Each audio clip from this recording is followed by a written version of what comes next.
dezembro, né, o período natalino, sobretudo para a cultura brasileira e também para a cultura mundial. Convido cada um de vocês para assistir hoje mais uma aula de história, ok? Então, dando continuidade ao nosso conteúdo da aula passada, vamos trabalhar a resistência escrava. O que significa a palavra resistência?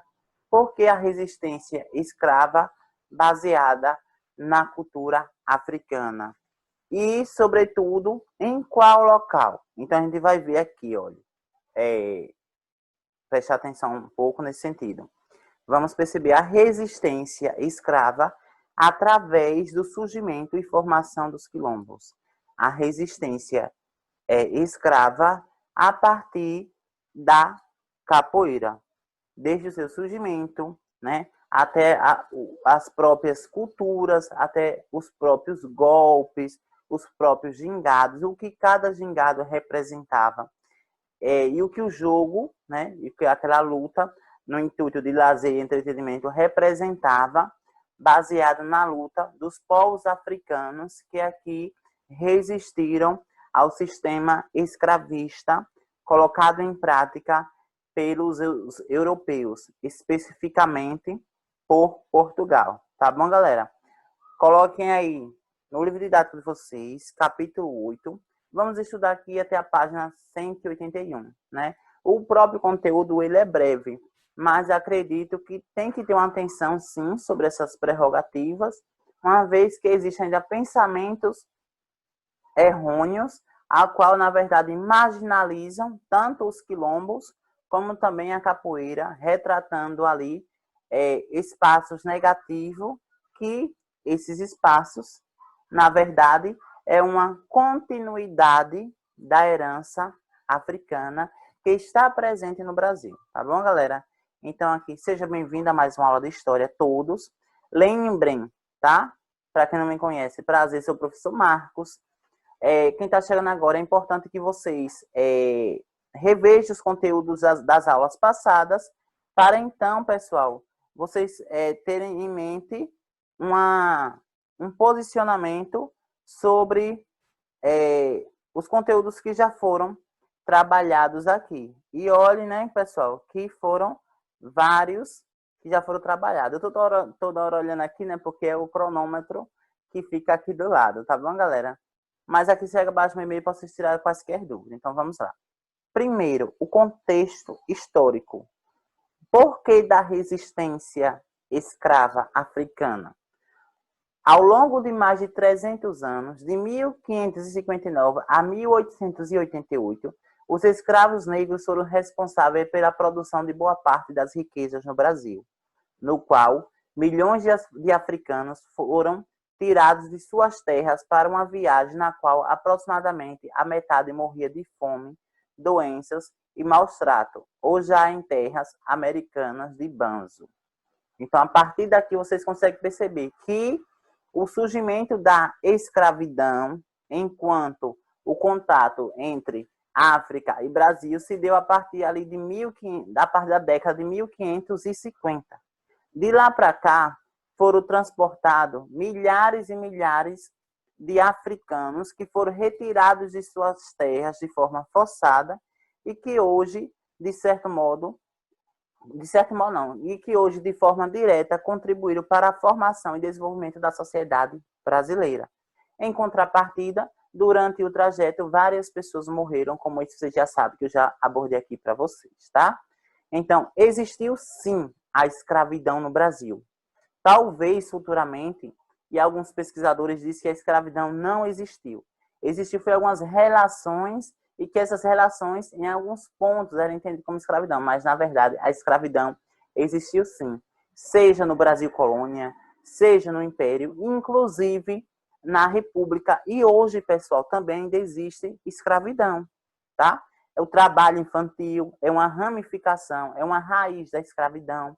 O racismo em si é uma raiz aqui da escravidão. A teoria da superioridade branca, onde o ser se auto-intitula superior ao outro, é uma raiz da escravidão.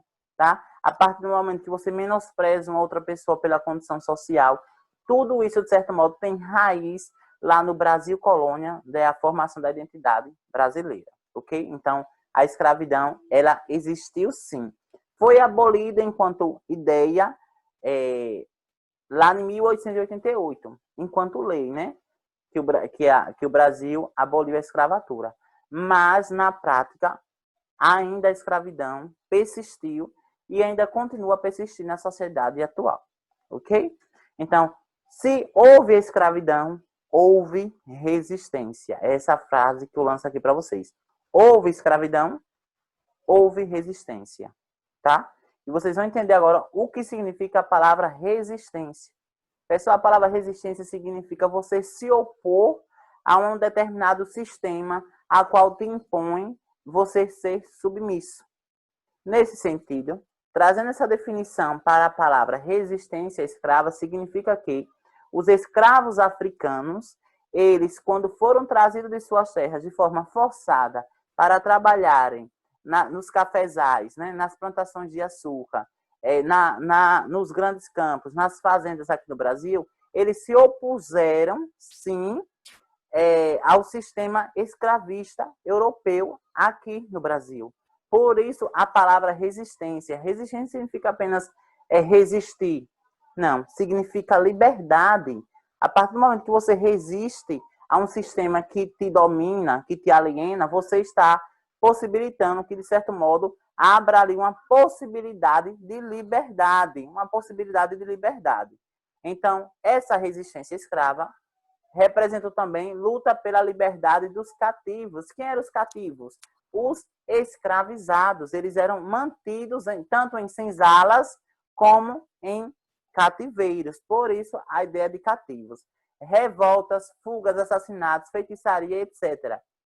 Isso daqui eram, sim, formas de resistência. Eles faziam, os escravizados, faziam revoltas nos malês, revolta da cabanagem, revolta da sabinada e tantas outras que surgiram ali no Brasil Império. Por isso eles se revoltavam diante dos maus tratos, das péssimas condições de vida que eles eram submetidos.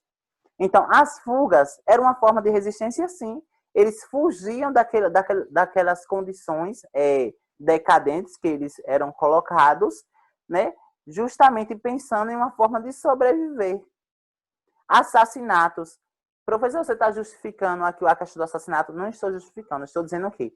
Que o assassinato, na verdade, muitas das vezes ocorria porque existiam as pessoas que tentavam aqui impedir a fuga desses escravos ou as revoltas. Então, diversos assassinatos que ocorreram nas revoltas, né, foram entendidos, sim, como uma forma de resistência. Não é a mais indicada, né? Não é a legal, né? Vocês sabem que matar é algo errado. Mas que, de certo modo, houve sim essa ideia. A feitiçaria e entre outras. Aí agora o que é que eu trago para vocês? Os quilombos. Principal estratégia. Quando se fala hoje dos quilombos, automaticamente vem em nossa mente o quê? Quilombo dos Palmares. Mas aqui em Sergipe existiu também quilombos, viu? Então, os quilombos volantes que existiram lá no Vale do Cotinguiba, lá em Porto da Folha, né? Em Laranjeiras, existiram sim quilombos em Sergipe. Tá? Então, a resistência a escravos. Os escravos resistiram de várias formas, sendo algumas delas isoladas e outras coletivas. Eles resistiram isolada, né? A partir do momento que eles faziam fugas individuais. E outras coletivas que são as revoltas, que eles se uniam em prol de um único objetivo, que era, sobretudo, o fim da escravidão. As isoladas contavam com a insubordinação, roubos, fugas isoladas, suicídio e violência. Professor, suicídio naquele contexto era entendido como uma forma de resistência, sim, porque chegava a tal ponto dos maus tratos que os escravizados viam o suicídio como uma forma de solucionar aquele determinado, como uma saída, na verdade. Viam o suicídio como uma saída para obter a liberdade. Então, em alguns casos, sim, gerou suicídio, como também gerou violência. As coletivas contavam com a insubordinação do boicote, a produção, a violência, as fugas organizadas. As fugas levavam os escravos a criarem comunidades que ficavam conhecidas como quilombos. Essa foi a mais prática, mais comum durante o período colonial. Os quilombos representavam a maior ameaça para a estabilidade do sistema escravista. O que eu quero dizer para vocês aqui, que foram através dos quilombos que a resistência escrava ela foi sendo consolidada. Aos poucos que os escravizados eles fugiam, né, daquela forma de sobrevivência nas fazendas e nas senzalas, eles foram criando para além daquele território ali os quilombos. Então, os quilombos representavam para os senhores, né, das fazendas, para os senhores que tinham perdido seus escravos, ali como um espaço, sobretudo, de ameaça para o sistema escravista. Então, o que são, na verdade, quilombos e o que são quilombolas? São comunidades formadas por descendentes de negros africanos escravizados que fugiram das fazendas de açúcar, de café, da atividade mineradora e de outras a partir do século XVII. O mais famoso foi Francisco, que também ficou conhecido como Zumbi, Zumbi dos Palmares. Ele nasceu em 1655, aqui próximo do estado de Sergipe, que foi em Alagoas, e acabou falecendo em 1695, no dia 20 de novembro de 1695. É, portanto, que essa data coincidiu justamente com o período da consciência negra. Quem foi Zumbi dos Palmares? Foi um grande representante, líder, né, que representava um determinado quilombo, né, que era o quilombo dos Palmares, ok? Mas, em paralelo a isso, existiram outros quilombos, como, por exemplo, em Paraty, o quilombo Campinho. Paraty é Rio de Janeiro, pessoal. E assim, também em Alagoas, Pernambuco, Bahia, existiram diversos quilombos. O que eu quero deixar claro para vocês aqui, que hoje existem regiões quilombolas. O que são essas regiões quilombolas? Regiões quilombolas, pessoal, não significa que essas regiões existe lá ex-escravizados. Não, existem pessoas descendentes de ex-escravizados. Aí é entendido, por exemplo, como uma região quilombola, a qual existe ali práticas, costumes, crenças e saberes que foram passados de geração em geração e que ainda se perpetua naquela região. Por exemplo, o município de Santa Luzia do Itaí, a mais da metade do seu território é considerado quilombola. Por que quilombola? Porque a formação do município de Santa Luzia do Itaí se deu através também da grande contribuição dos africanos, das pessoas, dos escravizados que fugiam das fazendas e formaram os quilombos. Então, Santa Luzia do Itaí, como Estância, como Laranjeira, como São Cristóvão, tá? E outras cidades, como Porto da Folha, é entendido hoje como, a grande maioria, como regiões quilombolas. Por quê? Porque ali se formou uma cultura e hoje existem pessoas descendentes. Quem são os descendentes? São os filhos, os netos, os bisnetos. Então, todos eles são entendidos como os quilombolas que residem hoje em uma determinada região, tá? Aí agora aqui, onde estavam localizados os quilombos? Ficavam escondidos nas matas, em lugares preferencialmente inacessíveis. Por quê? Porque aí era uma forma de proteção. Uma vez que vai existir aí uma profissão chamada dos capangas do mato, né? São os capitães do mato. Esses capitães do mato têm como função recapturar esses negros, esses escravizados que fugiam da fazenda. Então, os quilombos sendo formados no local inacessível facilitava mais ainda a sua proteção. Como o alto das montanhas e grutas, era onde os escravos se reuniam e conseguiam levar uma vida livre. Nesses espaços chamados de quilombos, ali, além de os ex-escravizados praticarem a sua crença africana, mas era um local de entretenimento, de lazer, de diversão, mas também, de certo modo, de trabalho. A grande maioria dos trabalhos que era realizado nos quilombos era coletivo e comunitário. Eles plantavam para a sua própria sobrevivência, né? E compartilhavam entre eles o que se produziam naquelas terras. As pequenas aldeias eram também chamadas de mocambos, e tanto eles como os quilombos duraram todo o período da escravidão do Brasil. Por que durar todo o período? Porque era uma forma de resistência. Então, por mais que os capangas chegavam a determinada região, conseguiam capturar aquele quilombo, mas posteriormente, normalmente, os que fugiam, né, dali do quilombo, né, com a chegada dos capitães do mato, logo em seguida formavam outros quilombos. Então, os quilombos não eram permanentes. Eles ficavam naquela região, depois passava para uma outra quando se sentia aí um clima de ameaça, tá? Mas aí temos também outra forma de resistência, que é aí a formação e a prática da capoeira. Tanto o quilombo é raiz africana, como também a capoeira são raízes africanas. É uma continuidade da cultura africana no Brasil. Então, a história da capoeira começou no século XVI, na época em que o Brasil era colônia de Portugal. A mão de obra escrava africana foi muito utilizada no Brasil. Isso aí vocês já sabem muito bem. Principalmente nos engenhos, fazendas produtoras de açúcar no Nordeste brasileiro.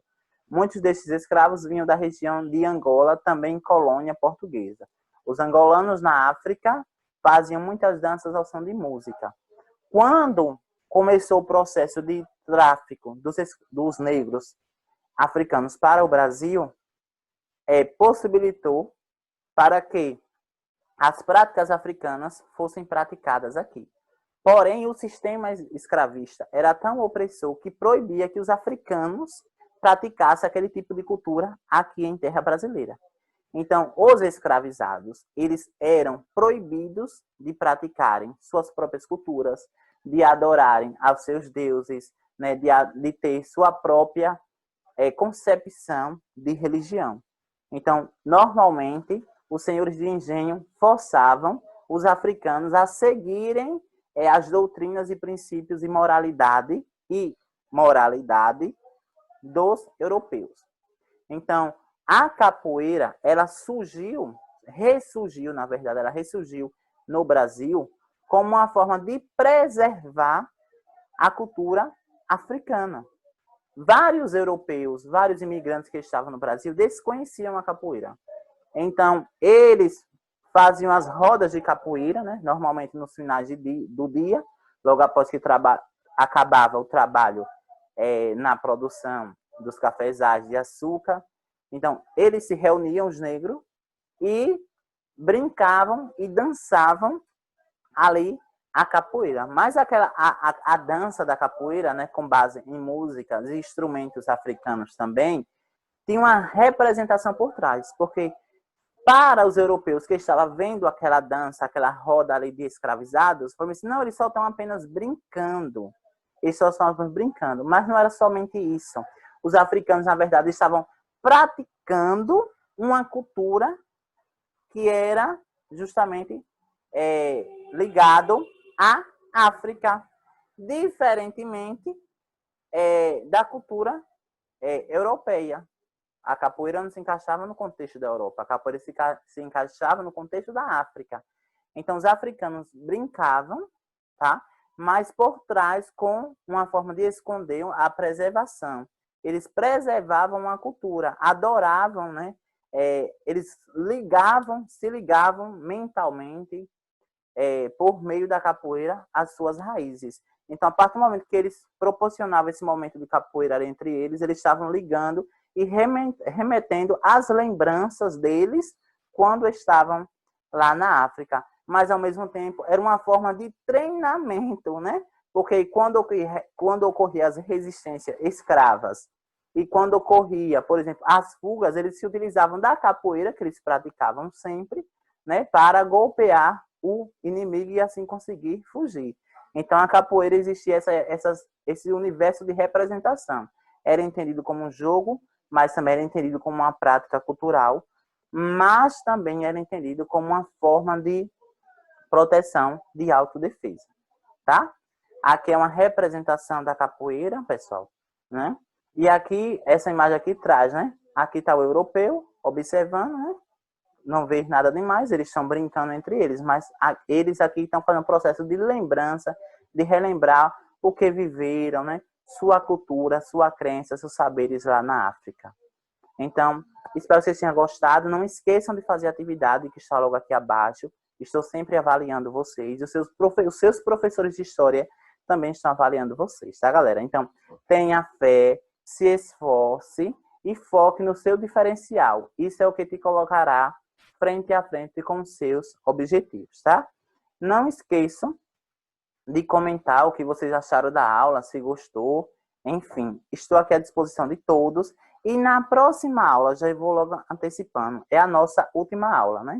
Próxima semana é a nossa última aula. E eu preparei já algumas questões de conteúdos que já foram trabalhados aqui com vocês, tá ok? E aí a gente vai solucionar essas questões, a gente vai discutir essas questões aqui na nossa videoaula, ok? Então, espero vocês na próxima semana. E do mais, fiquem em paz, fiquem bem. E valeu por tudo.